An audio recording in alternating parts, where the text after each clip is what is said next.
Hello दोस्तों, UPSC Hindi के online platform में आप सभी का स्वागत है।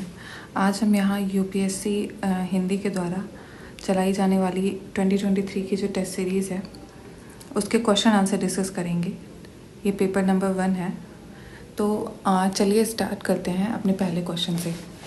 ये जो पहला क्वेश्चन है ये भारत के धार्मिक इतिहास के संदर्भ में बौद्ध धर्म के महासांघिक संप्रदाय के बारे में निम्नलिखित कथनों पर विचार करिए।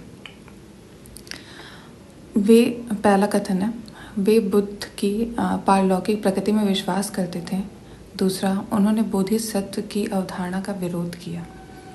तो इसके आंसर से पहले मैं आपको महासांघिक संप्रदाय के बारे में कुछ बताना चाहूँगी। तो ये जो बुद्धिज़्म की सेकेंड काउंसिल हुई थी उसमें बुद्धिज़्म को 2 सेक्ट में बांट दिया गया था। जो पहला सेक्ट था उसको स्थाविरवादीन और दूसरे को महासांघिक कहते थे। ये जो महासांघिक संप्रदाय था इसकी कुछ विशेषताएं इस प्रकार हैं कि इन्होंने जो बुद्धा थे उनके पास पारलौकिक शक्तियाँ और इनको बुद्धा को एक सुपर ह्यूमन की तरह कंसीडर किया गया था। ये महासंघिका सेक्ट के जो फॉलोवर थे और इन्होंने बोधिसत्व को बहुत ही ज़्यादा इम्पोर्टेंस दी थी। इवन बोधिसत्व को इन्होंने बुद्धा से ऊपर माना था। और अरहत जो कि बुद्धिज़्म में बहुत ही इम्पोर्टेंट बीइंग होते हैं कि अरहत उनको बोला जाता है जिन्होंने निर्वाणा की प्राप्ति कर ली, जिनको इटर्नल परम ज्ञान की प्राप्ति होगी, उन्हें अरहत कहा जाता है। तो इन्होंने जो महासांघिक सेक्ट है उन्होंने अरहत से भी ज़्यादा इम्पोर्टेंट बोधिसत्वास को दी है। तो इसका जो सेकंड स्टेटमेंट है बोधिसत्व की अवधारणा का विरोध करते हैं तो ये गलत हो जाएगा।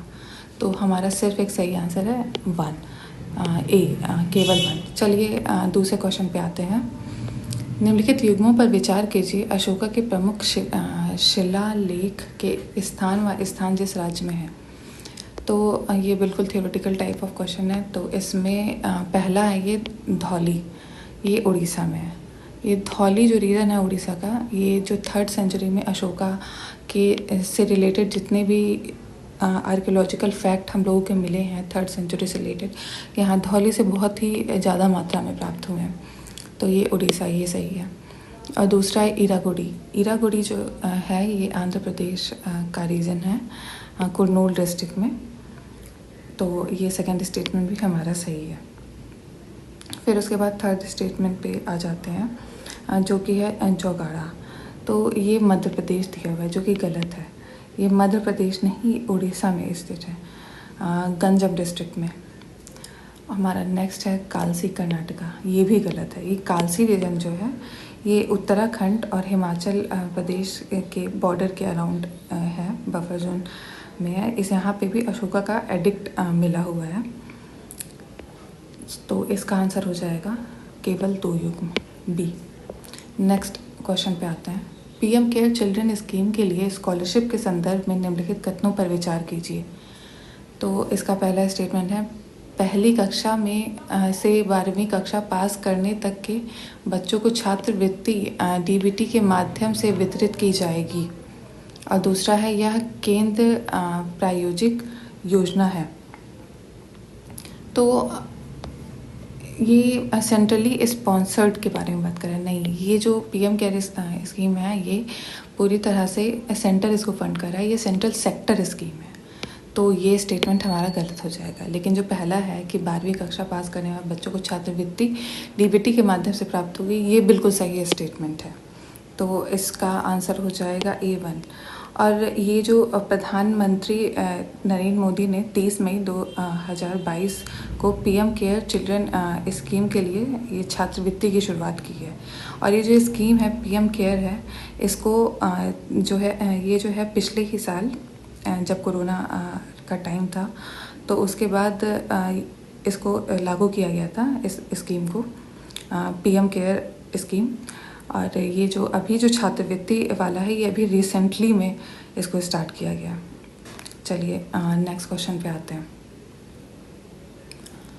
निम्नलिखित में से किसने 75वें कांस फिल्म समारोह में सर्वश्रेष्ठ वृत्तचित्र के लिए 2022 लॉ ऑयल डी और गोल्डन आई जीता है। इस प्रकार भारत ने इसे लगातार 2 बार जीता। जी तो ये जो इस बार का ये अवार्ड है बेस्ट डॉक्यूमेंट्री का अवार्ड, ये मिला है ऑल दैट ब्रीथ। तो ये जो डॉक्यूमेंट्री है ये 2 भाइयों की है। ये दिल्ली में रहने वाले 2 भाई हैं जिन्होंने एक बर्ड स्पीसीज़ है जिसे ब्लैक काइट कहते हैं, उसको बचाने में जो उन्होंने अपना एफर्ट दिखाया है, ये उससे रिलेटेड डॉक्यूमेंट्री है। तो इसको अवार्ड मिला है और ये जो है दूसरी लगातार हम लोग लास्ट ईयर भी यही अवार्ड जो है बेस्ट डॉक्यूमेंट्री का लास्ट ईयर भी मिला था।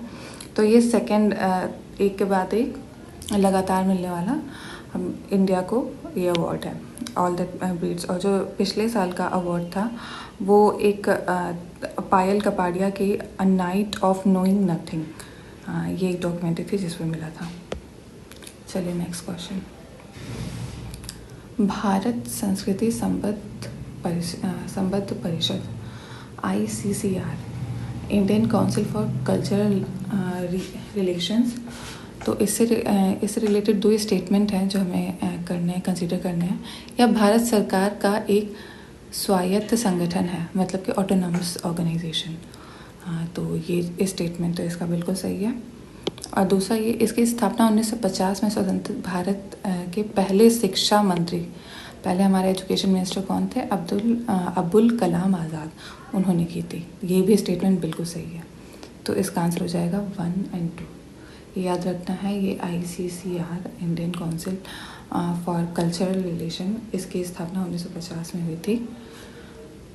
Next question. हाल ही में प्रधानमंत्री ने बिरावल में सोमनाथ मंदिर के निकट एक सर्किट हाउस का उद्घाटन किया है। सोमनाथ मंदिर के बारे में निम्नलिखित कथनों में से कौन सा सही है? सोमनाथ मंदिर ज्योतिर्लिंग देव मंदिरों में से एक है, ये स्टेटमेंट बिल्कुल सही है। जो टोटल 12 ज्योतिर्लिंग है उसमें से सबसे पहला जो है ये सोमनाथ मंदिर का ही है। और दूसरा स्टेटमेंट है अल बरूनी ने सोमनाथ मंदिर का वर्णन किया है, बिल्कुल सही। अल बरूनी ने जो है अपनी बुक्स में इनका जो है सोमनाथ मंदिर के बारे में लिखा हुआ है। नेक्स्ट है सोमनाथ मंदिर की प्राण प्रतिष्ठा। आज के मंदिर की स्थापना राष्ट्रपति S राधाकृष्णन द्वारा की गई है। ये स्टेटमेंट यहाँ पे गलत है। इसकी S राधाकृष्णन जी ने नहीं बल्कि राजेंद्र प्रसाद जी ने की थी। तो ये स्टेटमेंट तीसरा जहाँ गलत हो जाएगा तो हमारे पास सिर्फ बचता है A 1 और 2। ठीक है, चलिए नेक्स्ट क्वेश्चन पे आते हैं। हमारा नेक्स्ट क्वेश्चन है प्राचीन भारतीय इतिहास के संदर्भ में अपहृत, पंकिला और शर्करावती शब्द ये थे, ये क्या है? देखिए, अगर आपने थोड़ा बहुत सुना होगा अमर कोश के बारे में जो कि अमर सिन्हा लिखी है, उसमें 12 तरह के भूमि के बारे में जो है लैंड की जो है वर्णना की गई हुई है।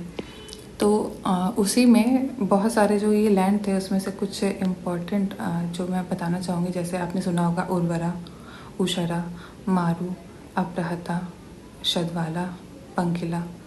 तो इसमें से ये सारे जो हैं वही जो 12 लैंड थे टाइप थे उसमें से कुछ का ये वर्णन दिया गया है। तो ये क्या है? भूमि के प्रकार है। तो इसका स्टेटमेंट ये सही हो जाएगा। चलिए नेक्स्ट क्वेश्चन पे आते हैं। यह उस स्थिति को संदर्भित करती है जहाँ किसी कार्य में नियोजित श्रम का उपयोग वस्तुओं एवं सेवाओं के उत्पादन के लिए नहीं किया जाता है। ऐसे रोजगार अर्थव्यवस्था के उत्पादन में योगदान नहीं करते हैं और इस प्रकार यह एक प्रकार की बेरोजगारी के ही समान है। इस प्रकार की बेरोजगारी में श्रम की सीमांत उत्पादकता शून्य होती है। ओके तो ये किस तरह की अनएम्प्लॉयमेंट है? इसमें ये बात करें ऐसे अनएम्प्लॉयमेंट जो कि इसकी जो मार्जिनल प्रोडक्टिविटी होती है लेबर की वो ज़ीरो होती है। तो ये मेनली हम लोग जानते हैं कि ये डिस्गाइज अनएम्प्लॉयमेंट का आपने नाम सुना होगा, जैसे प्रच्छन्न बेरोजगारी कहते हैं। ठीक है, चलिए मैं एक बार इसको इंग्लिश में भी बोल देती हूँ।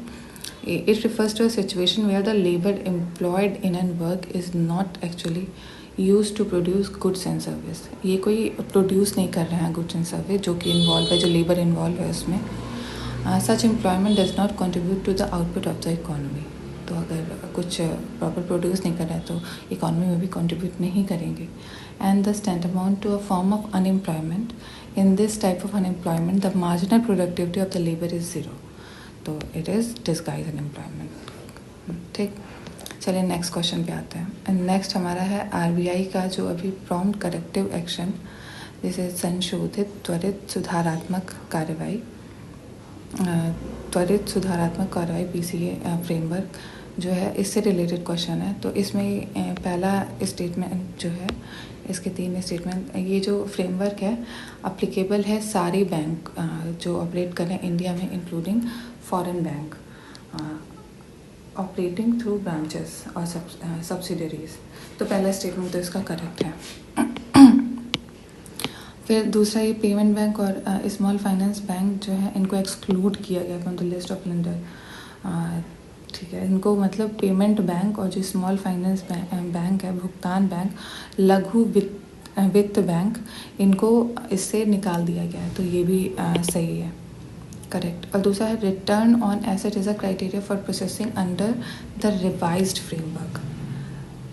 ओके, नहीं, ये जो है, ये स्टेटमेंट जो है ये गलत है। इसका आंसर जो होगा 1 और 2 होगा केवल।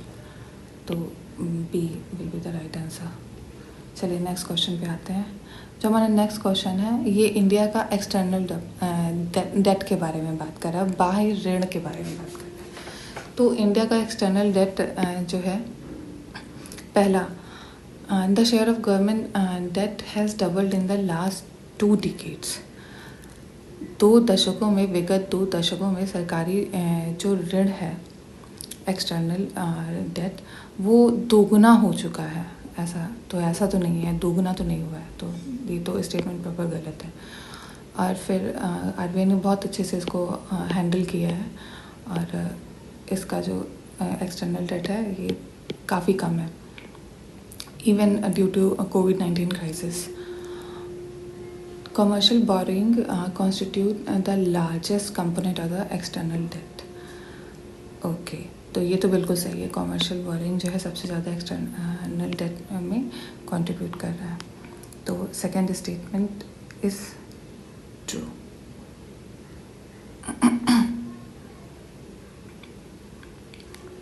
फिर नेक्स्ट स्टेटमेंट है most of the India's external that is denominated in Indian rupee. ये तो बिल्कुल ही गलत है। एक्सटर्नल डेट है तो कहाँ से इंडियन रुपये में डिनोमिनेट होगा, मोस्टली डॉलर में डिनोमिनेट होता है। तो थर्ड स्टेटमेंट इज़ रॉन्ग। तो इसका आंसर आएगा only 2। Okay, let's come to the next question. चलिए, ये जो क्वेश्चन है ना, इसका मैं सॉल्व करने का आपको एक और तरीका बताती हूँ। जैसे इसमें बोला है ऑर्गेनाइजेशन ऑफ टर्किश स्टेट, तुर्की राज्यों का संगठन, उसके बारे में पूछा इसमें से कौन कौन सी कंट्रीज़ हैं। तो ये जैसे इसमें आर्मेनिया, अजरबैजान, क्रोशिया, रोमानिया। तो अगर मान लीजिए आपको पता है अगर ऑर्गेनाइजेशन ऑफ टर्किश स्टेट, तो बहुत अच्छी बात है। अगर इनकेस आपको नहीं पता है तो आप एक ट्रिक ऐसे लगा सकते हैं कि ये टर्किश स्टेट जो है, जैसे टर्की है, ये जो है ज़्यादातर मुस्लिम डोमिनेटिंग कंट्री है। और हम जानते हैं अभी जो रिसेंटली वो हुआ था, वॉर हुआ था आर्मेनिया और अजरबैजान के बीच में, नगोर्नो कराबाख रीजन की वजह से जो अभी क्राइसिस हुआ था। तो हमको ये पता है कि उसमें जो अजरबैजान था वो टर्की के साइड से था और रशिया जो था वो आर्मेनिया के साइड था। तो ये एक तरह से प्रॉक्सी वॉर था 2 कंट्रीज़ के बीच में। तो आर्मेनिया, अजरबैजान जो है वो टर्की का फ्रेंडली स्टेट है, तो वो तो उसका पार्टनर हो गई। तो इसमें अगर हम देखते हैं 2 स्टेट, ऑप्शन ए और सी, इन दोनों में 2 जो है दोनों में है शामिल, तो इन दोनों में से एक होगा ऑप्शन। और फिर आर्मेनिया के चांसेस कम है होना वहाँ पे, क्योंकि उनके बीच में फ़ाइट चलती है।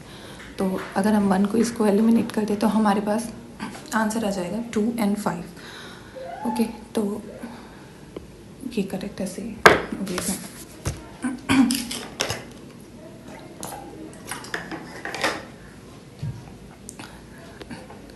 चलिए अब नेक्स्ट क्वेश्चन पे आते हैं। Which one of the following was a part of the original constitution in the DPSP। निम्नलिखित में से कौन से राज्य की नीति के निदेशक तत्वों में मूल संविधान का हिस्सा था जिसे संविधान संशोधन अधिनियम के माध्यम से शामिल नहीं किया गया है? तो देखिए, ये जो DPSP है जो हमारे पार्ट 4 में आता है, 36 से 51 जो आर्टिकल है उसके अंतर्गत आता है। तो इसमें से कुछ जो DPSP है उनको कॉन्स्टिट्यूशन अमेंडमेंट जो हुआ है, संशोधन हुआ है हमारे जो संविधान में, उसके थ्रू ऐड किया गया है। तो उनमें से जो ऐड किए गए हैं उनके बारे में मैं बात करना चाहूँगी। तो जैसे पहला 42nd अमेंडमेंट जब हुआ था तो उसके द्वारा जो 1976 में हुआ था उसके द्वारा 4 DPSP को ऐड किए गए थे, जिसमें 39 था एक सिक्योर करना, वो हेल्थ से रिलेटेड, और चिल्ड्रन की health regarding secure opportunity for health. Okay, तो ये इससे 39 आर्टिकल था। इसमें क्या पूछ रहा है? आय और अवसरों की असमानता को कम करना। ओके, तो इनइक्वालिटी को रिड्यूस करना। तो ये कौन सा आर्टिकल है? आर्टिकल 38 है, जिसको इंक्लूड किया गया था 44th अमेंडमेंट के थ्रू, ये वाला। इसमें हमसे पूछ रहा नहीं किया गया था, तो ये वाला तो किया गया था, तो ये आंसर नहीं हो सकता है। ठीक है, और फिर नेक्स्ट है निर्वाह मजदूरी और शिष्ट जीवन स्तर सुनिश्चित करना। ओके, अच्छा, ये वाला जो है सेकंड, इसको नहीं, ये वाला करेक्ट आंसर है बिकॉज ये ओरिजिनल कॉन्स्टिट्यूशन में था, जो कि वैसे ही रखा गया। बाकी ये जो इनइक्वालिटी वाला है जो मैंने बताया आपको, आर्टिकल 38 है जो कि 1978 में अमेंड हुआ था। फिर उसके बाद नेक्स्ट आ गया है टू प्रमोट वॉलेंट्री फॉर्मेशन और कोऑपरेटिव आप जानते हैं इसको। 97 कॉन्स्टिट्यूशन अमेंडमेंट जो हुआ था 2011 में, उसके थ्रू इसको ऐड किया गया था। सहकारी समितियों के स्वैच्छिक गठन को बढ़ावा देना, तो ये हमारा एक्सक्लूड हो जाएगा। और फिर इसका बच्चों का स्वास्थ्य विकास को अवसर देना, ये तो हम जानते ही हैं। जो हमारा 86 अमेंडमेंट हुआ था 2002 में, जिसने एलिमेंट्री एजुकेशन उसको फंडामेंटल राइट बना दिया गया था, और उसी के थ्रू ये ऐड किया गया था आर्टिकल 45। तो हमारा जो इसका करेक्ट आंसर है बी है, 12th का बी। चलिए नेक्स्ट क्वेश्चन पे आते हैं जी। 13th ये है, भारत के संविधान में प्रावधान किया गया है। ओके, उच्चतम न्यायालय के न्यायाधीशों की अधिकतम संख्या के संबंध में। ओके, मैक्सिमम नंबर ऑफ जज इन सब। देखिए, ये तो बिल्कुल गलत है। ये जो हमारा संविधान जब हुआ था, निर्मित हुआ था, तब उस वक्त 7 जजेस और एक चीफ जस्टिस ऑफ इंडिया को किया गया था। और ये बोला गया था कि अगर इन केस कभी भी हमको उनकी संख्या बढ़ानी है सुप्रीम कोर्ट में जजेस की, तो पार्लियामेंट के पास एक पावर है केवल, जो कि अमेंडमेंट के थ्रू इंक्रीज़ कर सकता है नंबर। तो अधिकतम उसमें कुछ नहीं डिफाइन किया गया है, तो ये गलत हो जाता है हमारा स्टेटमेंट, पहला एक्सक्लूड हो जाएगा। तो जब ये हो जाएगा तो ये 2 स्टेटमेंट गलत हो जाएंगे, हट जाएंगे। तो हमारे पास 2 और 4, तो इसका मतलब ये दोनों हट गए, तो 2 और 4 तो डेफिनेटली होंगे आंसर में। हम थर्ड को देखते हैं। थर्ड है, निर्वाचन आयुक्त को अधिकतम संख्या में के संबंध में। अच्छा, इलेक्शन कमीशन नहीं, ऐसा भी कोई मेंशन नहीं है। मैक्सिमम नंबर इलेक्शन कमिश्नर की नहीं मेंशन है कहीं पर भी, जो कि पहले तो ये था कि इलेक्शन कमीशन एक ही होता था, लेकिन उसका अमेंडमेंट किया गया था जब एज बढ़ा दी गई थी, एज घटी थी जब इलेक्शन की यूनिवर्सल एडल्ट फ्रेंचाइज की 21 से 18 की गई थी, तो उस वक्त नंबर बढ़ा दिए गए थे। तो लेकिन इसका कहीं पे मेंशन नहीं है, क्योंकि यहाँ पे संविधान से बात कर रहा है ना, तो ये ध्यान में रखना है। तो संविधान में ऐसा मेंशन नहीं है, तो तीसरा स्टेटमेंट भी एलिमिनेट हो जाएगा। तुम्हारे पास बचता है 2 और 4। ओके, नेक्स्ट, निम्नलिखित में से कौन सा देश 2021 में भारत का शीर्ष व्यापारिक भागीदारी बनकर चीन के आगे निकल गया? तो ये जो है, ये तो हम जानते ही हैं कि अमेरिका जो है इस बार इंक्रीज़ कर गया 2021 और 22 के टाइम पीरियड में। जैसे पहले जो है 2020 और 21 का जो सत्र था उसमें अमेरिका और इंडिया के बीच में जो होता था व्यापार, वो उसमें 80.5 बिलियन था, लेकिन अब जो है वो इंक्रीज़ होके 119.4 बिलियन के अराउंड हो गया है। और जो चाइना और इंडिया के बीच में था वो पहले था 86.4, जो कि अभी भी बढ़ा है, 115.42 हो गया है, लेकिन अमेरिका जो है इसको भी सरपास कर गया है। तो हमारा सही आंसर इसमें 14वें का ए है। नेक्स्ट, भारत के निर्वाचन आयोग इलेक्शन कमीशन ऑफ इंडिया और भारत के नियंत्रक एवं महालेखा परीक्षक के संदर्भ में निम्नलिखित कथनों पर विचार कीजिए। ठीक, तो 15वें का पहला है ECI और कैग दोनों को सरकार द्वारा अन्य किसी भी नियुक्ति ऐसे संविधान द्वारा वंचित किया गया है।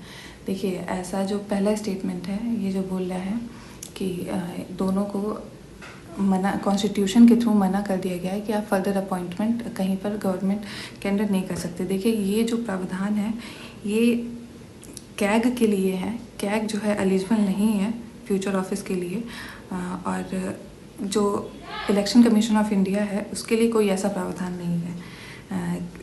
उनको डिबार्ट करना जो है रिटायरिंग इलेक्शन कमीशन, ऐसा कोई प्रावधान नहीं है। तो ये पहला स्टेटमेंट जो है ये गलत हो जाएगा।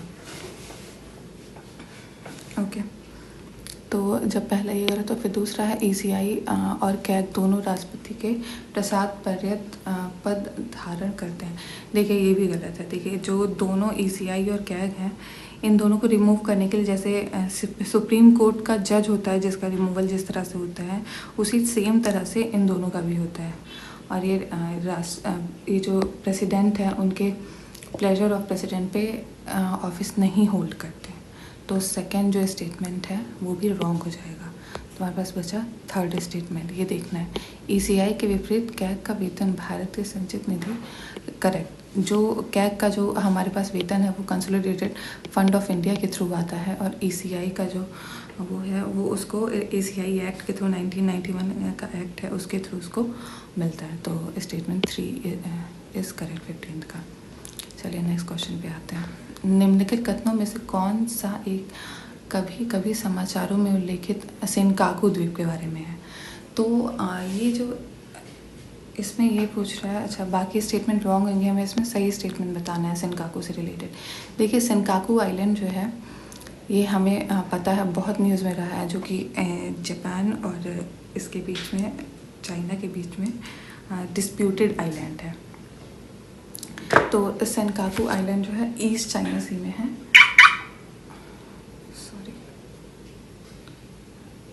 ईस्ट चाइना सी में ये सेनकाकू आइलैंड है।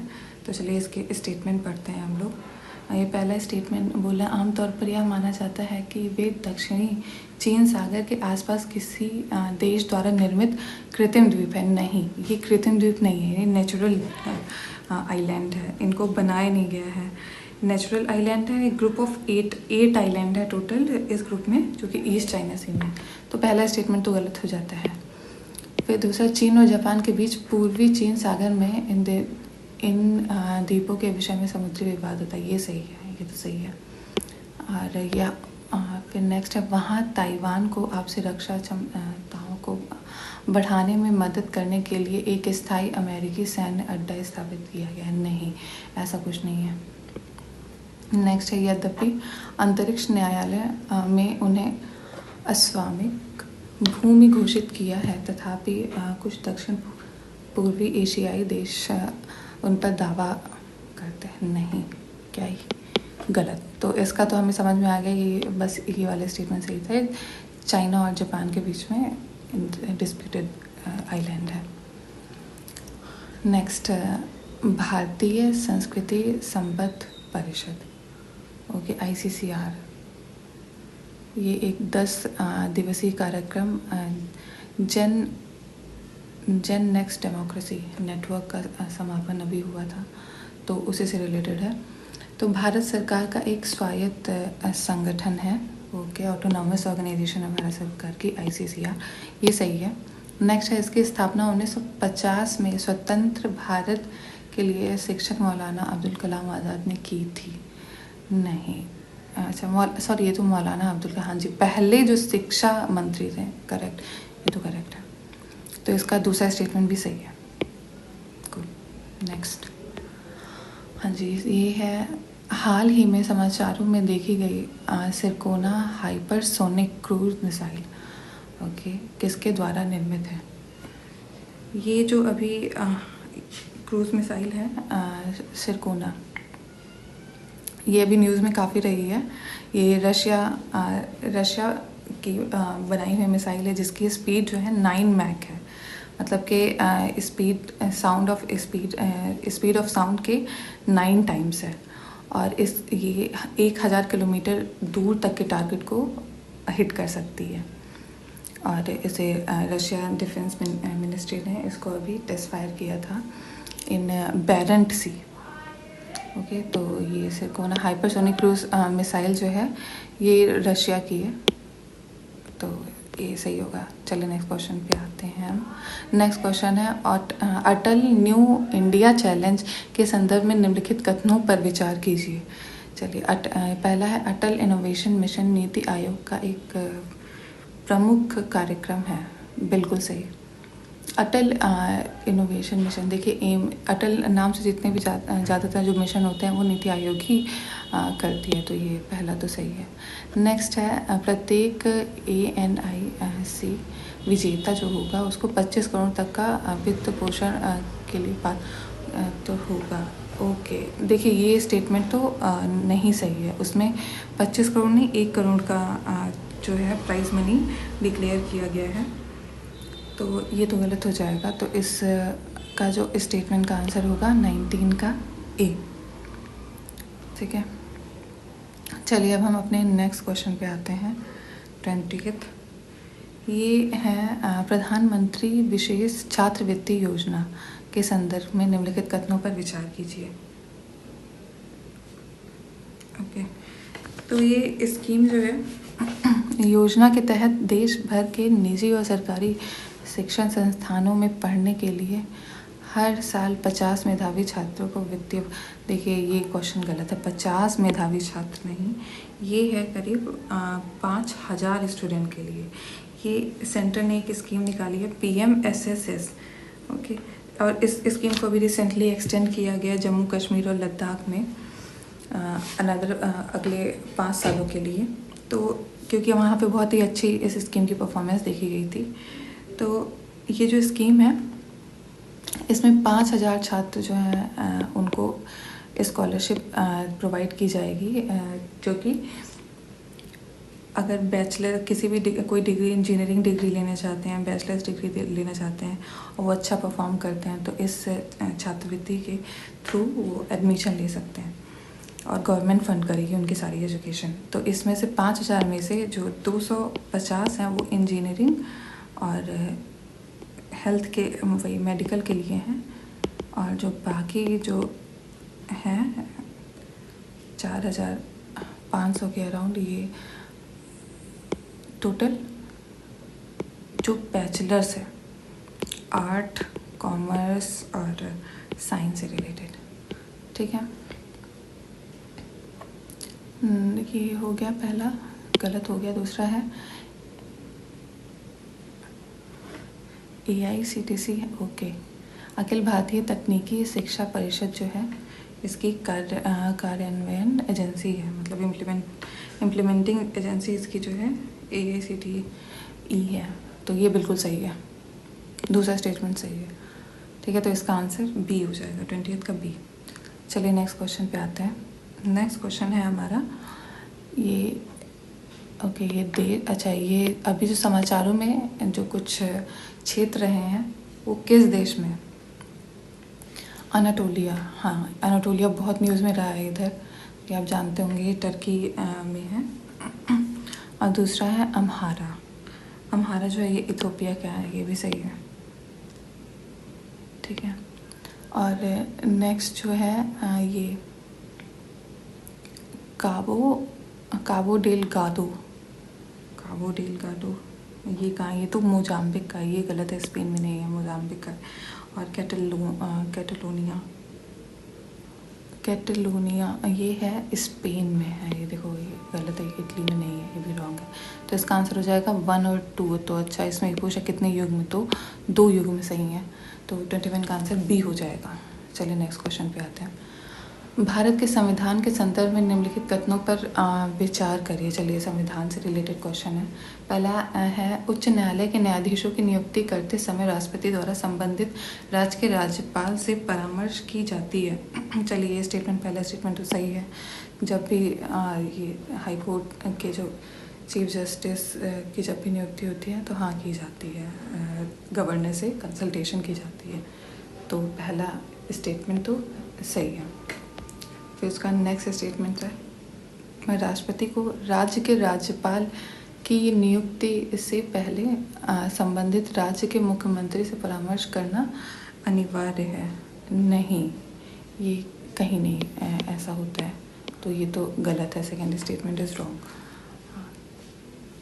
फिर नेक्स्ट है, राज्य विधानसभाओं के निर्वाचन से संबंधित प्रावधानों को राज्यों की सहमति के बिना संशोधित किया जा सकता है। ओके, मतलब कि provision related to election of state legislative assembly, state legislative assembly can be amended without the consent of state. हाँ बिल्कुल, ये तो है, प्रोविजन है, राइट।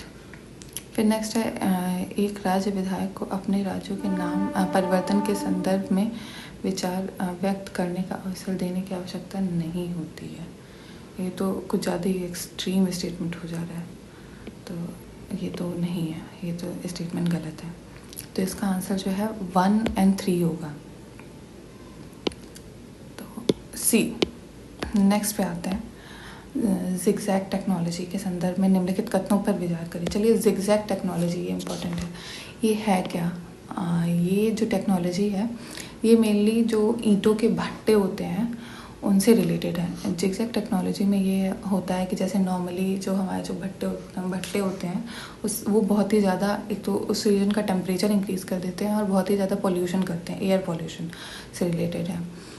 तो अभी इस टेक्नोलॉजी के थ्रू ये किया गया है कि जो ईंटों के जो भट्टे हैं जिसमें जिस तरह से ईंटों को रखा जाता है, तो जिगजैग टेक्नोलॉजी के थ्रू उसको थोड़ा जो उसका जो तरीका है ईंटों को रखने का उसको थोड़ा चेंज किया गया, जिगजैग फॉर्म में किया गया, जिससे कि एफिशिएंटली यूज़ किया जा सके हीट का और एयर पोल्यूशन कम से कम हो सके।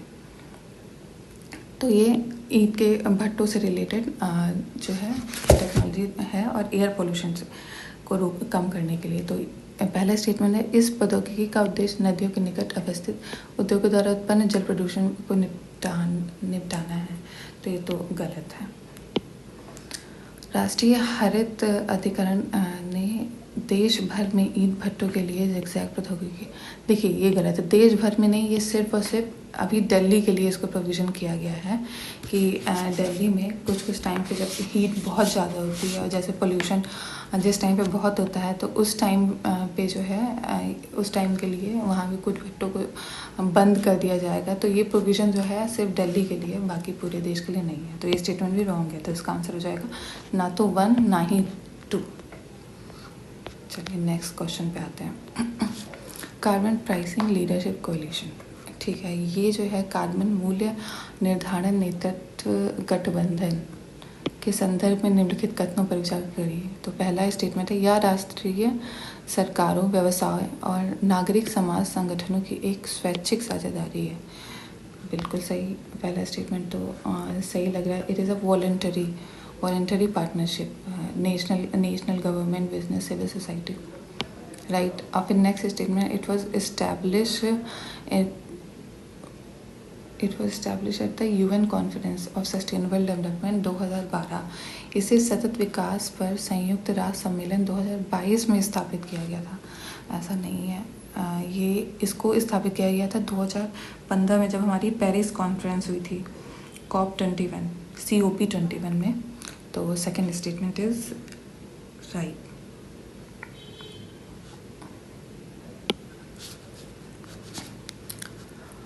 तो इसका जो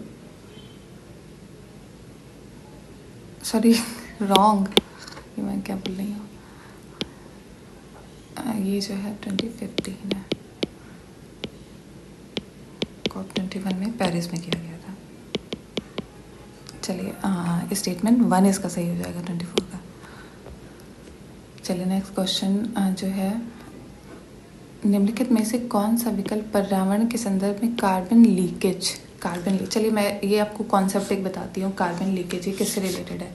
ये क्या होता है जब भी किसी कंट्री में, जैसे मान लीजिए इंडिया में कोई कंपनी काम कर रही है, कंपनी एक्स है, और वो कंपनी जो है इंडिया में अगर बहुत ही इन्वायरमेंट से रिलेटेड बहुत ही स्ट्रिक्ट टाइप के अगर कानून बना दिए गए कि आप इतना एमिशन नहीं कर सकते, आप ये पॉल्यूशन नहीं कर सकते, बहुत सारे अगर रूल्स रेगुलेशन ला दिए जाएंगे, तो उनकी जो प्रॉफिट होगा और उनको जो काम करेंगे तो उसमें थोड़ा लॉस होगा। अगर उनको कुछ जो इंडिया के बनाए हुए, मान लीजिए आप पानी यूज़ कर रहे हो, कोई भी चीज़ आप यूज़ कर रहे हो, तो उस पर कुछ अगर रूल रेगुलेशन ज़्यादा स्ट्रिक्ट हो गए तो हमें यहाँ पे लॉस होगा।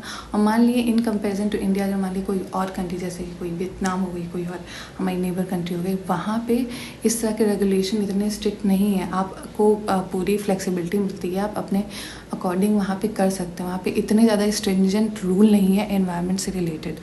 तो आप क्या करेंगे? अगर कोई कंपनी है तो अपना प्रॉफिट इंक्रीज़ करने के लिए वो ये करेगी कि वो इंडिया को छोड़ के वो वियतनाम में जाके काम करे, और इन केस बाकी सारे जो फैक्टर्स हैं उनको कंसीडर करते हुए कि इक्वल होंगे। बट ये अगर सिर्फ एनवायरनमेंट फैक्टर बहुत ही को अगर देखा जाए फ्लेक्सिबल है यहाँ से, इंडिया से और वियतनाम में, तो तो वो जो कंपनी है वो प्रेफर करेगी वियतनाम में जाना। ओके, तो इससे क्या होगा, हमारा जो कार्बन का जो एमिशन है वो तो इंक्रीज़ हो जाएगा वहाँ पे जाने के बाद पूरे वर्ल्ड में अगर देखा जाए। लेकिन इंडिया से वो दूसरी जगह पर चल जा रही है, तो एक तरह से कार्बन लीकेज की कॉन्सेप्ट है। तो आई होप आपको समझ में आ गया होगा। तो इसका अब स्टेटमेंट हम लोग पढ़ते हैं। पहला स्टेटमेंट है, कार्बन उत्सर्जन व्यापार के लिए राष्ट्र द्वारा किया गया व्यय। किसी क्षेत्र में उत्सर्जन को सीमित करने के लिए नीतिगत उपायों के प्रत्यक्ष परिणाम के रूप में एक क्षेत्र से बाहर उत्सर्जन में वृद्धि। ओके, अन्य देशों में कार्बन क्रेडिट प्राप्त करने के बाद भी एक राष्ट्र द्वारा निर्धारित सीमा से अधिक कार्बन उत्सर्जन नहीं। ग्रीन हाउस गैस उत्सर्जन के लिए कार्बन टैक्स का भुगतान करने से बचने हेतु उत्सर्जकों द्वारा प्रयोग किए जाने वाले कर नहीं, ये भी गलत है। इसका सही स्टेटमेंट जो है ये बी है, 25 का बी। Okay, thank you.